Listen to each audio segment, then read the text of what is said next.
Welcome into After Nebrasketball. I am Jack Mitchell. That is Kaleb Henry. Jacob Bigelow joins us shortly. And here we go. Less than 24 hours, a second post game after a giant friggin' groin kick game.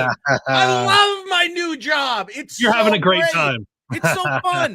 80% of the post-game shows I've done on the I-80 Club for football or basketball or anything have been just after brutal, heartbreaking losses. So let's just keep doing them.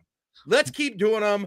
And it is time to go. Nebraska loses 77-74 to St. Mary's. They've got a chance to tie it at the end. Bryce Williams gets off not a great shot. Misses what was three. that? I don't know. I feel like they had a play and they didn't run it. I can't believe that was the play, right? Something was going on there at the top. How many times? We'll see what Bigelow says about that. How many times have we said that, though? Like for all of the things that Fred Hoiberg designs offensive sets so well, but like end of game situations, and I remember this happened multiple times when like Teddy Allen was here. And we were just like, there's no way that was the play they drew up. But you took a timeout, had 5 seconds and change, and the play was pass it to Bryce, have him dribble to the right wing and fire a contested shot. Like nobody else moved. There was no action. He thought he was going to get fouled, maybe, according to the chat, but still, I thought and I couldn't believe Esiason wasn't in. Yeah, that was also questionable. That was odd. I mean, at least use him for a decoy, right? Yeah. That was an interesting deal. Same thing happened though, Kaleb, when they had the shot on the previous possession. They drew up a play during a timeout, and they came out, and Bryce ended up getting bailed out by a foul. But I mean, it looked like they had something set up, but they couldn't run it at that point. I think that's what's happening. I don't know that they're getting the set play run in those situations. That was the way I saw it during the game. Yeah, that was another curious one where it was just like, okay, they're kind of dribbling around, and then now you're going to give it to Bryce, who's just going to kind of dribble into traffic a little bit, and thank God there was a foul called, and he's making his free throws. But other than, because what was it, Braxton Mia went and set a screen there? Yeah, I think or so. Whoever it was. Like nobody else was really moving. Like Wooster got him the ball and was kind of sitting back, and then you had guys in the going to the corners. But there's no action, there's no movement. Guys are like, the defense is allowed to hang out. And if your expectation is that Bryce Williams can beat everyone off the dribble, cool, I get that. But he didn't. Like, and I don't think he showed that. Like, he's shown that he can beat everyone when you absolutely have to have him do that. Like that's just not his game. There are times that he gets a step on a guy, but I don't want Bryce Williams just to be a one-on-one ISO when you can design such good plays to get people shots. We see it so many times, and we just don't get that at the end of the game with them running the plays. Right now, that's a microcosm of what the problems for the entire offense are. And we're going to get more into that. There are good things that happen too, but I mean, that's, one of the biggest problems. This offense really struggles to create high percentage makeable shots for itself. Mm-hmm. And it showed itself in those last two possessions as well. And so we need to get out of that, but let's get some big, before we delve deep, and we'll get Bigelow's thoughts on that. He's at the Pentagon right now. He's at the press conference. And so he's going to join our defense minister at the Pentagon. Yeah. The defense minister at the Pentagon. Real quick, big thoughts, a couple of big thoughts here from me, and then curious what you'll think here, Kaleb, before we delve into the game itself. First thought, just overall, I was watching this on TV. I obviously am not there. Bigelow was there. If there are people in Sioux Falls listening right now, I just want to shout out the fans that traveled to that game for Nebraska. Yes. That felt like a high school gymnasium that was on tilt the entire game. It was a major home field advantage. The fans kept it going, even when things got down. Man, it was nice to feel their energy. I thought they willed this team back into the game when it looked like it might get out of hands at the beginning of the first half. Double digits quick at the beginning of the game. Yeah. I just thought it really said a lot about this fan base. And But not only that they showed up, but that they were really freaking raucous that They entire were. game. It was fun to watch. So How shout about out to everybody who made the drive. How about the NBA Jams graphics in the arena? Did you see those getting shared? No. Oh man, I will. I gotta pull up a tweet that I saw, and I'll DM it to you. But people were using or I guess in the arena they had the NBA Jams on like It's just NBA Jam on the scoreboard. Caleb, it's just NBA Jam. It's not plural. It's not NBA Jams. No, NBA Jams. No, they had an NBA Jams theme. Grandpa, it's just NBA Jam. Come on. No, on the interwebs, it was NBA Jams is the way that it was. Yeah, I'm gonna send this over to you. But yeah, it was super cool. Actually, I can share my screen, right? Yeah, you can. You can add it. Yeah, I have to add it to the stage. All right. Oh, cool. Okay. All right, that is pretty cool. So yeah, you had from Husker Hoops Central. Nice job. Well, I know Bigelow talked about how much he liked the facility. I think they'll probably try and keep playing there if they can. That was all great. That whole part was great. And I'll say this, Caleb, about the game. Like, there is a lot that I actually feel better about now than I did going into this game. No moral victories. Yeah. Blah, blah, blah. I thought the entire level of play was raised from where it had been and what we've seen so far by quite a bit. I can agree with that. But the thing that happened was, like, everything was raised, but the weaknesses were still the weaknesses. Okay. Mm-hmm. Like, Caleb, it was predictable. All of the things that we identified as problematic were problematic. All of the things we identified as strengths were strengths in this game. Like, they played to sort of the character we've defined for this team so far. Yeah. Like you get to the end of the game and you go, okay, you have this shot. Well, what's been one of the weaknesses? Finding a way to get a good shot. The way you've taken care of the ball, 15 turnovers to 8 assists. So, okay, yeah, you've got that right away. And your 3-point shooting. Like, didn't shoot at a high clip over the course of the game. Had a couple of good ones. It was like, okay, those have been the issues they were the issues for the first 3 games. Now they're the issues through the first 4. And that's what ends up biting you at the end. It's not whether or not you can get to the free throw line, because they did that a bunch and they got there. They were able to foul out a couple of the Gale starters. Nebraska had to fight foul trouble too, but it was the same issues. And you go up against a better team, even though you bring better fight, you just don't have it enough right at the end. But it was nice to see. You're right, Jack. Like, and there will be time to talk about, like, we should dive into some of the positives and the things that we saw that make us feel more confident about this team, even with a loss. We bring in the third member of our team, Jacob Bigelow, who is at the Pentagon right now doing some live reporting. Biggs, welcome in. Hello, boys. This is my boots on the ground journalism debut live from the Pentagon. They're cleaning up downstairs. So there's some vacuum cleaners going on in the background, but they turned the lights on, so I look okay. I won't complain. Nice. So, and I'm still. This game was the third option result-wise that I didn't think was going to happen. I kind of came in thinking there was going to be one of 2 ways, and the third way that I didn't expect was how it went. So here we are. Jacob, let's just get your thoughts right off the top on this game being there in person. Yeah, I kind of thought coming in that Nebraska was either going to win close or they were going to get punked. And for the first 6 minutes of the game, it looked like we had a punking going on here. And it felt like, I put this on, my social media is, for the first half, it felt like I was watching like a midweek, like Rutgers, Maryland game at the Rack, but it was Nebraska and St. Mary's at the Pentagon on a Sunday afternoon. I mean, it was physical as hell, man. I mean, that felt like a Big Ten basketball game. Bryce Williams said as much. We just heard from him in the post game that felt like a Big Ten game. And, he said, he said the Big Ten's about who punks who, and if you win in the Big Ten, you probably won the rebounds. And even though Nebraska won the rebounds, I believe, they still come up short. 34-31. St. Mary's did have more offense, 17-13 on offensive rebounds, but Nebraska wins the overall rebounding battle in that one. It was interesting, Jacob. The discussion Caleb and I were just having was that there's some things that feel good about. And obviously there's some things you worry about, but it kind of felt like the team had the same strengths and the same weaknesses that we expected going into this game, but they just kind of raised the level of play of all of it and moved it up a few levels, but the weaknesses stayed. You know what I mean? Yeah, and that's kind of how I've felt about this roster, like since the offseason, is that there are a bunch of guys who are going to raise the floor, right? And I feel like this result and how it played out, probably raises the floor, expectation-wise, like for people who maybe had just tuned in for the first time today to watch this team, with the game today and then the game on Friday, coming up. This is probably the first or maybe Friday will be the first time people tune in this season.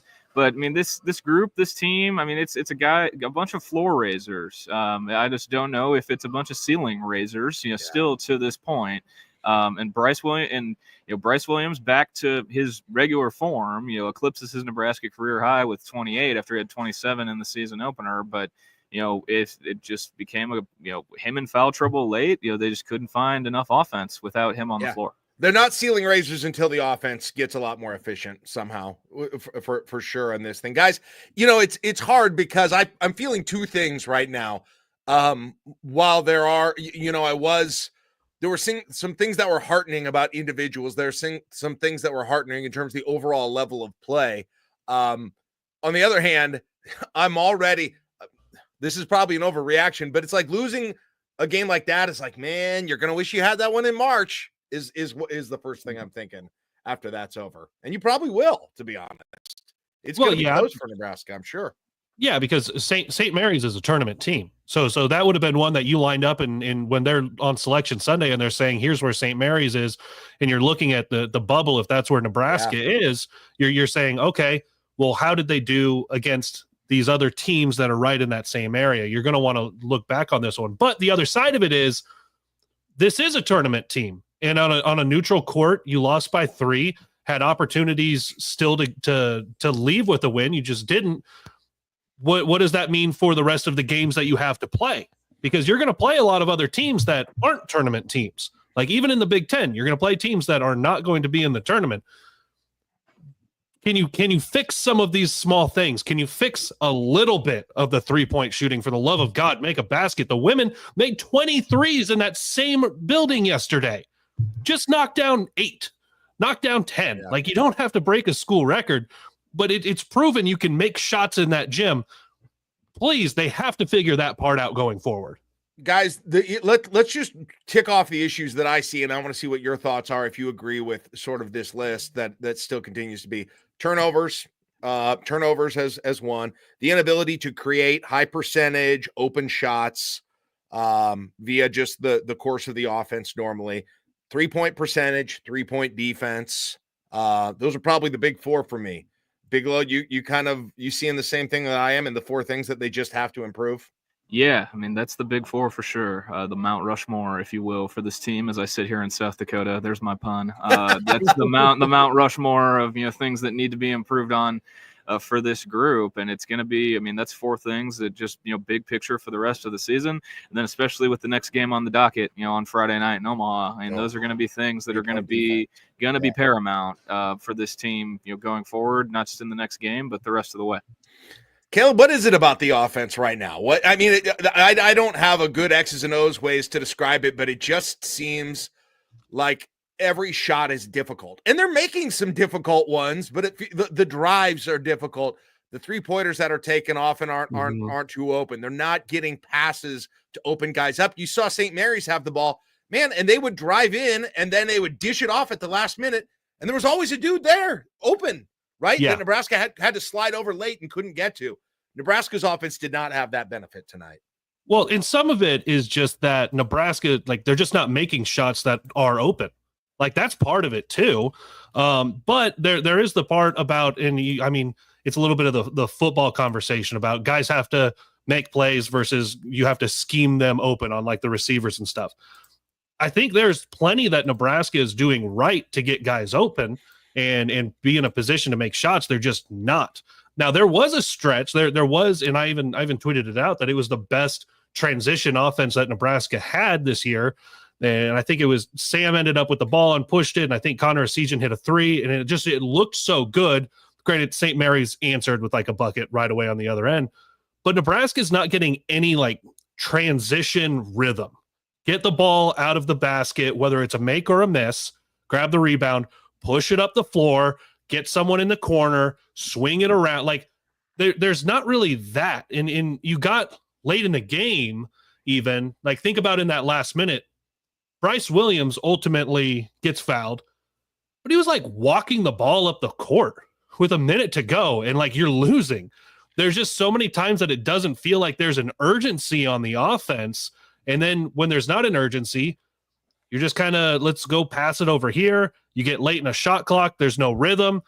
Fred Hoiberg's teams look really good if they start to get in transition and build some momentum. And we just haven't seen this team really try to push the ball in transition. And to me, that's where they can make up the most ground with getting their offense going. Jacob, what do you think? What do you think about getting this offense going, and especially needing to get it go by Friday? What's missing right now? Yeah, so that reaction was because I just watched the Bears miss a game-winning field goal. They got playing on the corner over here, so that was that reaction. As the resident Packer hater, that hurts my heart. But I think the thing, I mean, Randy Bennett said something that made me think about like Nebraska's offense, and he said that like their MO on the offense for St. Mary's is hit singles, like not be looking to hit home runs, just like like he said that he's like, we just keep telling our guys like hit singles, fellas, like, keep it going like little by little.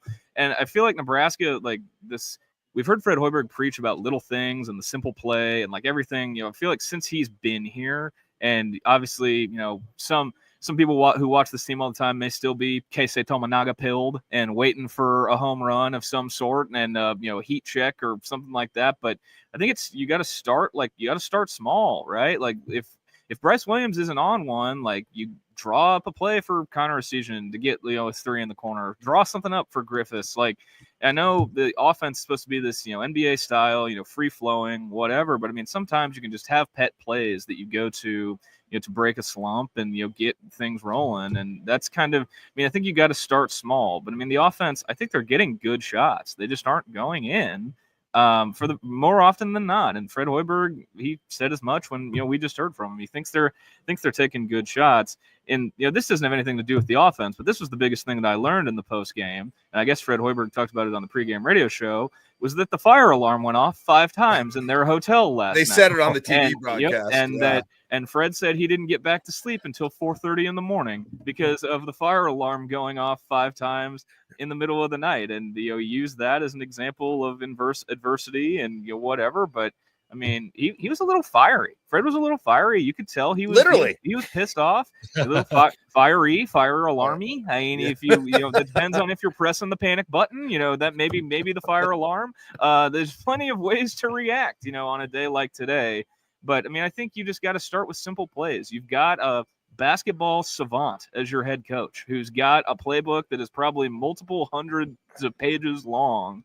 And if you're looking, fix what is ailing them on the offense, like have some pet plays, draw something up. I think you got to start small. We were talking about this earlier, though. It felt like they tried to for those last 2 possessions. Obviously, they took timeouts and they were trying to get threes, both on the half court one where Bryce got fouled, and then on the final shot. It felt like they didn't really execute.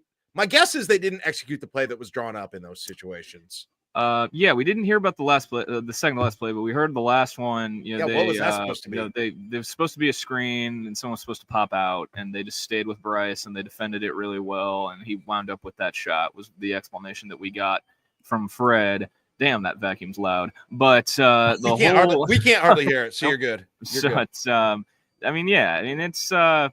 Late game. I was surprised the most that Essegian wasn't on the floor for that last play. I figured that may be since he was the only guy who he made 2, and I think the rest of theirs were single, one-offs from other guys. I don't have the book in front of me, but when he wasn't on the floor, I was like, what? It's kind of a dead giveaway that's going to be Bryce hero ball with Essegian not on the floor and them needing a bucket late. Nebraska 5 for 17 from 3. Essegian was 2 for 6. He was the only one who had multiple. Morgan was 1 for 2. Bryce was 1 for 2. Worcester was 1 for 2. Berkay was 0 for 1. Griffiths was 0 for 1. Ulis was 0 for 1 for another paltry 29.4%. Where St. Mary's shot 47.8%. You hear that, and that rebounds were even, like, and that Nebraska had as many they ended up only with 15 turnovers, but I thought it was going to be worse than that, to St. Mary's 9. Like, the more you read those stats, it's shocking this was a 3-point game, to be honest, if you just look at the stats after the fact. I mean, even just how it felt at halftime, like, and obviously they, reversed the goaltend at half, so it's only a 3-point lead. But I mean, with the way the first 6 minutes went, I mean, like I said, it felt like there was going to be a punking going on here today. And then you just look at the scoreboard, Nebraska's only down 3. And then, if you're a box score watcher and you look at those stats, you're just like, St. Mary's should have won this game by double digits. They should have covered. I'm sure the line closed at 3.5. They won by 3. So that's, they probably should have covered with relative ease. The stat I didn't give you, free throw shots. Yeah. And that's probably why, Well, Kaleb, that's been the right, difference. Kaleb. Yep. That's what it's been over the first few games. It's get to the free throw line and make as many as the other team shoots, or make more than the other team shoots a lot of time. And you look at what Nebraska did today, made 25 out of 29. St. Mary's only shot 25 free throws on the day, and they make 14. That's just become Nebraska's offense because they're not making shots. Nebraska shot a higher percentage overall, but not from 3. And Bigelow made a good point of this on social media. There was a lot of times Nebraska was getting 2s, or in some cases getting 2 free throws, and St. Mary's was getting 3s. Like, you were mathematically going to lose that game, even if you shot a higher clip over the course of the game and got to the free throw line more, because St. Mary's was actually making it from deep. It's just boggling to imagine a Fred Hoiberg team not hitting 3s. Yeah, exactly. The free throws are saving them right now. But you're right, Kaleb, and he's as Jacob told us after the last game. Fred continues to think like they're on the verge potentially of getting hot at some point. Like, what does that look? Jacob, I know Essegian can hit him. I know he probably can get hot. Are there enough guys though that we think can actually get hot from 3 to actually make that happen on this team? That's a good question. I mean, I think your four leading candidates are Bryce, Essegian, Griffiths, and then Fred has kind of alluded to, like, we saw what we want Berkay to look like, but if he starts hitting shots, then that's when he's a real weapon for us, because most of the work he did was inside, on the glass, tip-ins, putbacks, that sort of thing. But I mean, he only has the one made 3, in the last game. But I think that's something that they're waiting on too, is if Berkay, could become a true, like, stretch 4, threat. Those are definitely your leading candidates. I know Raleigh Worcester hit one today. Aaron Eulis had an attempt today. I don't know if I want those guys taking 3s at a high clip. And then I feel like I've said this on every show we've done. The more 3s Juwan Gary steps out and takes, the more uneasy I feel about, this offense. It just has become. I feel like this is my 3rd straight season of saying this. Like, there's a reason he's open out there, and we can hear all we want to hear from Fred about the work he's put in to improve the shot. But when I still get a little uneasy when he's just out there chucking. Like, there's a reason you're out there, and there's a reason you're getting those looks. He does so many other things well, but I agree. The only thing that makes me feel more uneasy on the offense is when Braxton Mia is handling the ball in the perimeter. Yes, I mean, they got to stop. They got to figure out how to stop that. I mean, I don't know what. I know they want to do this free-flowing thing, and everybody has the ball everywhere. Mia can't have the ball at the top of the key, guys. No. I mean, like, he can't. It's a problem. It's been a problem already all year. One thing that I did feel encouraged about is just about any time Berkay has the ball in his hands on the offensive end. He had that nice little fadeaway. He's beaten some guys off the dribble. I kind of like more of the offense running through Berkay. And like, I felt good about that. I wanted...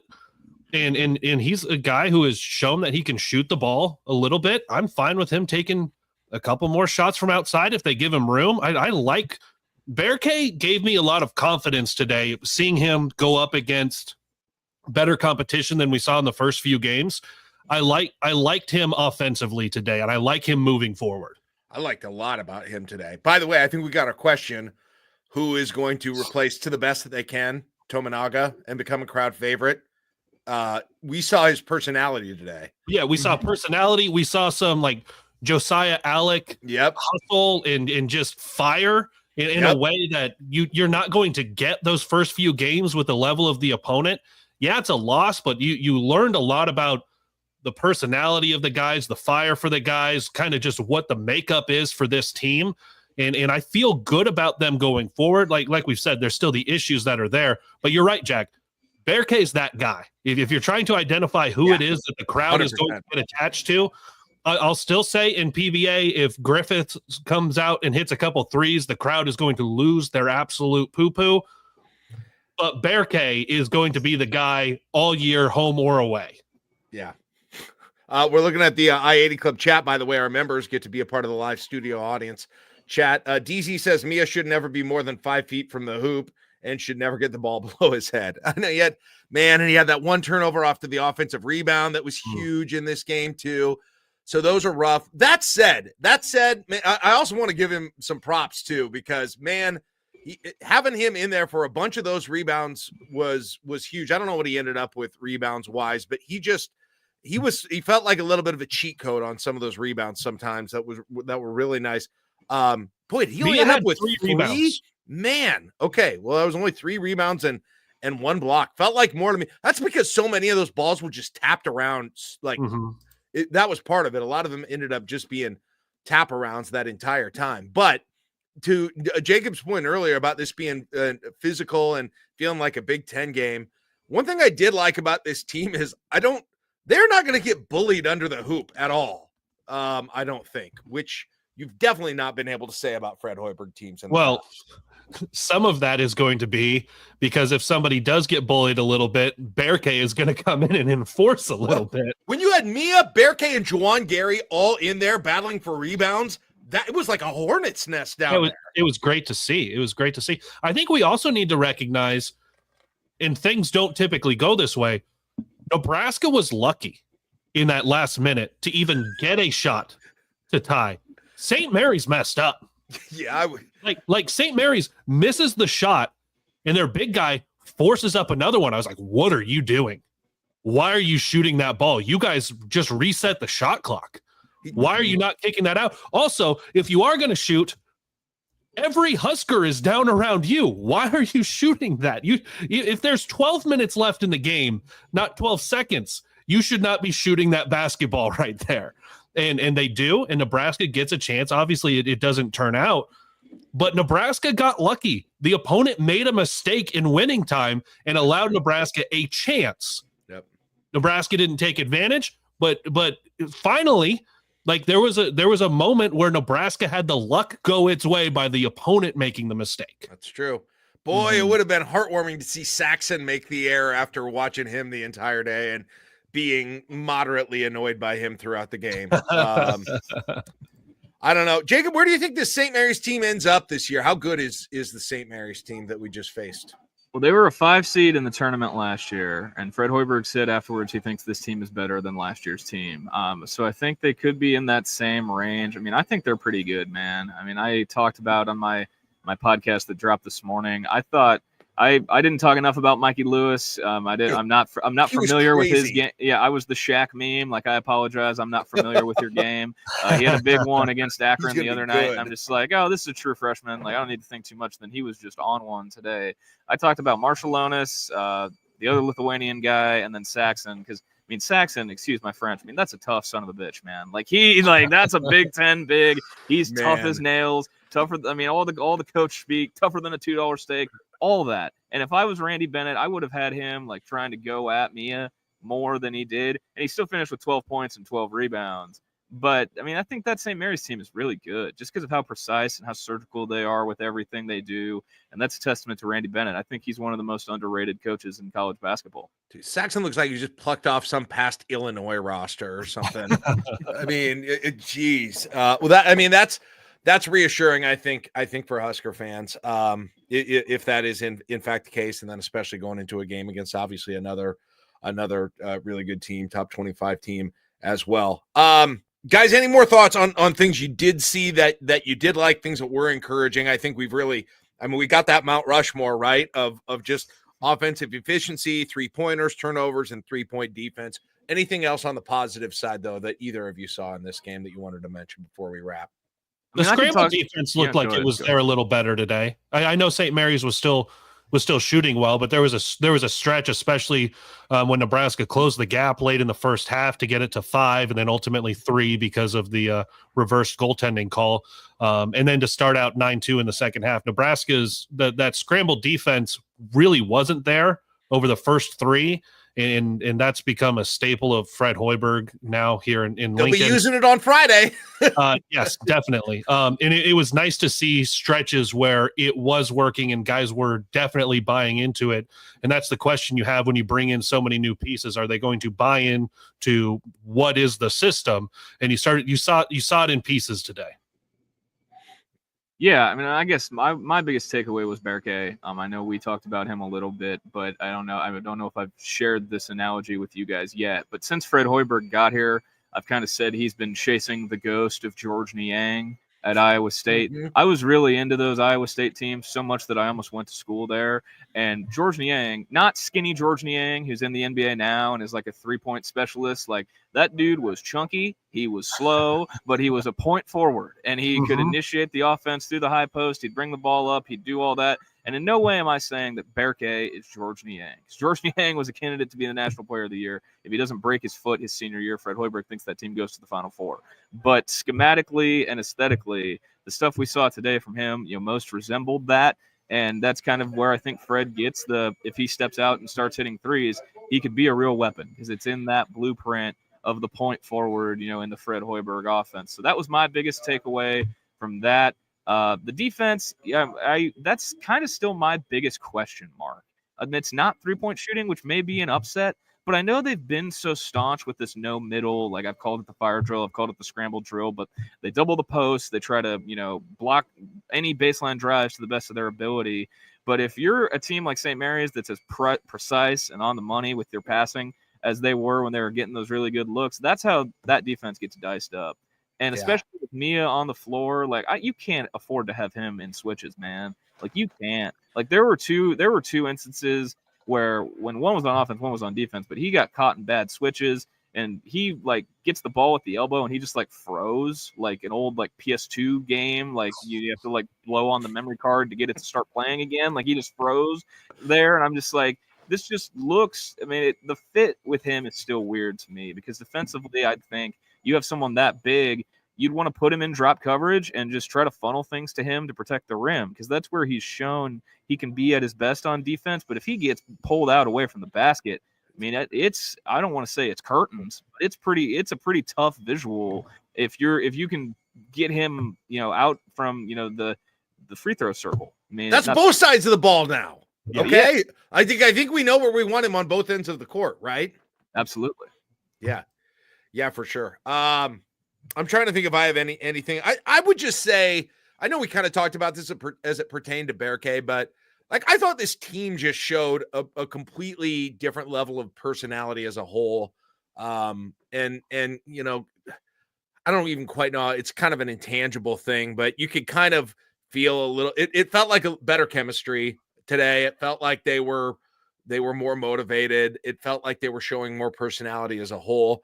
I think that was one of the things I think that got me excited too for this game and to kind of see them develop and grow together throughout the course of the year, because there's definitely growing pains when you bring this many people together from disparate places. So that was probably the other positive thing that I said, which is a real kind of intangible thing. But yeah, that was part of it too. So, but it's good to have that, Jack, because when you see that, and I know it's this way for you, and I know it was this way for a lot of people that I saw their voicing opinions on social media. We feel more of a connection to the team when we see that, when we get their personality, when we get their fire, and we get that fight.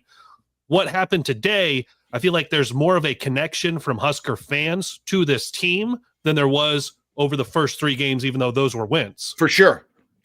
Yep. And you'll feel that when they come back home, I think, without a doubt. Got a question from the chat real quick before we wrap it, Jacob.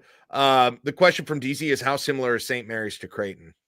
Yeah. First of all, they're more aggressive defensively, right? No, they're way more aggressive defensively. Yeah. I think the biggest question about Creighton right now is their defense. And I know you look at their final scores, and they've whooped up on, a bunch of bye game opponents, but I think that's kind of been the book on Creighton, like in the Big East and, in general under McDermott, is if you want to, beat them, you're going to have to like bring the fight to them and try to like physical it up, tough it up. Like think like St. John's, like Seton Hall, like stereotypical, like Big East bar fight kind of teams. And I think that's going to kind of be the start of the blueprint for Nebraska on Friday, is like they're going to have to bring the fight to them, and they're going to have their rotations are going to have to be crisp. I mean, it's going to have to be eerily similar to 2 years ago, I think. And I don't think that this Creighton team this year is as good as that team was 2 years ago. But they're not.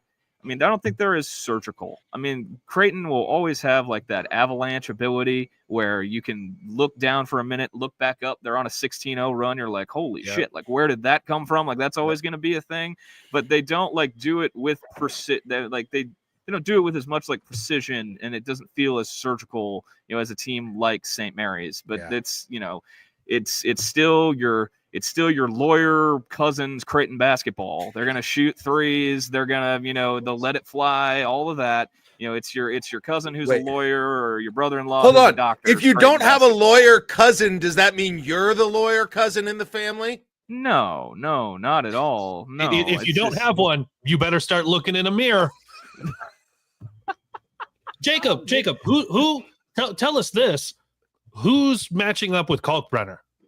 I mean, they're going to double him every time he touches the ball, and that's going to lead to fouls. And that's going to lead to the scramble drill. And it's going to feel eerily similar to 2 years ago, except this time I don't think he's going to have mono, and I don't think they have multiple NBA guys on the outside like they did with Shireman, Nemhard, and Alexander on that team 2 years ago. I mean, Stephen Ashworth is a sniper. He's gonna be their main guy. They're gonna want, pulling threes.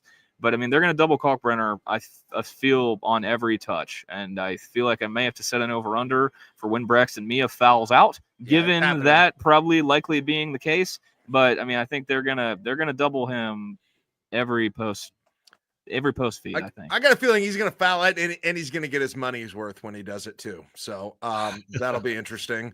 They did the scramble drill in Lincoln last year too, and it's weird. 2 years ago they seemed to have it, and it was really just Creighton was knocking down shots, but Creighton just obliterated that thing in the first half last year in Lincoln. It was just and you can't it can't look like that, or like you said, they will pile up points really, really quickly. All right. Speaking of that Creighton game, we're gonna have, obviously, after Nebrasketball, we'll be back. You're gonna be in Omaha, correct, Jacob? Well, I'm always in Omaha most of the time, Jack. But right, yes, but I will be at the CHI Health Center. I will find one of the extra rooms in the hockey press box to post up after the game and chat with y'all. Okay. So I don't know what the update, guys, but we were like 35 likes away, subscriptions. You're 26 away. 26 away YouTube subscriptions. If we get to 500 before Friday night, I will be going on live for the entirety of the Creighton game for an interactive experience watching basketball with me. And I'm sure lots of people talking to me during the course of that time. So we got to get to 500 for that to happen. It looks like we're on pace too, but we got to get across the finish line. And then, so I'll go on doing that for the game at 7 if we are there. And then we will go live again after Nebrasketball. Actually, we got 3 things possibly that day, because we also, Kaleb, have Nebrasketball brunch. So it's going to serve as a pre-game, right, at 11. And then if we got 500 subscribers, then we'll do the game itself, where you can have me as a second screen, hopefully not just taking abuse the entire time. And then we'll be doing after Nebrasketball and reacting one way or the other after that. And that's going to be, we're going to break records, I think, no matter what happens with that show, guys, in terms of the viewership. So for you, I feel like you should just hammer a lot of water over the course of this week. The people are going to do it. You're going to right now. Yeah, hammer a bunch of water, because you're going to have the mimosas and Bloody Marys with me for the brunch at 11 a.m. Central. In honor of Creighton, you're probably going to drink 2 bottles of wine during that game. That would be an experience. And then you're going to get to the post game, and just the way I'm feeling it's going to go, probably need to break out the whiskey. We'll see. We'll see. It's going to have a Winston Churchill week. That's what that sounds like to me. Just a Winston Churchill week. Out, baby. It is going to be the biggest day ever for Brask E-Ball with all of the programming. Yes, that's our mascot up there, where you can get the merch for him too. Let us know if you're on the in the club. We've got the link to get to the store and buy the Brask E-Ball merch. Guys, let me real quick do a little plug for the things that you've got going on this week. Kaleb, why don't you start?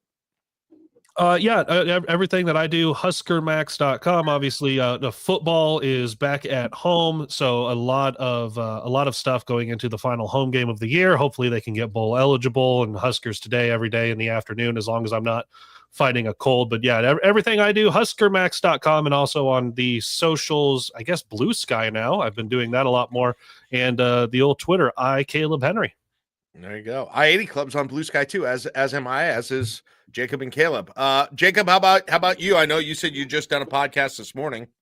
Yeah, I dropped a podcast this morning, giving like general big picture thoughts on Nebraska for the first 3 games, and then did a preview of the game that just happened. I'm gonna probably knock out a post game pod. You can find that, the Stretch Big Pod, on your preferred podcast platform or on the Husker Max YouTube channel, courtesy of Kaleb. Big thank you to him for doing that. I don't tell him he's the man nearly enough. And then this morning I also dropped a little pregame reading, a column just about how Nebraska is still clearly a work in progress, but so are a lot of teams this time of year. It's kind of the new normal in college basketball. Kind of wrote that in mind for the fans who may just be tuning in for the first time today or for the Creighton game. Like, hey, like, just so you know, this is not just Nebraska. Like, it's a very common thing going on across college hoops. You can find that at HuskersIllustrated.com. I'm also on the social media apps. I'm kind of everywhere. As you can tell by these bags under my eyes, I'm not sleeping. I got a patch of gray hair at the front of my head at 27. I am overworking. I'm overcommitted, but it's basketball season. It's my time of year, so I'm doing plenty. And it's going to be a fun next couple days around here. No matter how Friday night goes, it's always one of my favorite weeks of the year. We're glad to have you on here with us, Bigelow. Thanks for doing it. Thanks for being up there and doing what you need to do with the vacuums going on to be on the air with us today. All right, we're going to wrap the show. Make sure you're liking the YouTube pages you're on, Husker Max and or I-80 Club, both of them. And if you're interested in being in the club for our private shows that you can't watch like you can after Nebrasketball, our Wednesday and Saturday night clubs with Josh Peterson, go to patreon.com/I-80 Club and you can join, be a part of our community as well. All right. In terms of what Josh and I are doing, we're going to be back on Wednesday night for our regular Wednesday night in the club for our members, and then back publicly on Saturday morning for the coffee show before Nebraska, Wisconsin. Oh my gosh, that's Saturday. This weekend is going to be I cannot take 2 more groin kicks, guys. Can't do it. You don't want to know what I'm calling this coming weekend, do you? No. What is it? I'm calling it Husker Heart Attack weekend with the schedule that's coming up. I thought that was this weekend. Jeez. Now that's what I call groin kicks, volume 94. All right. Bye, everybody. Have a good one.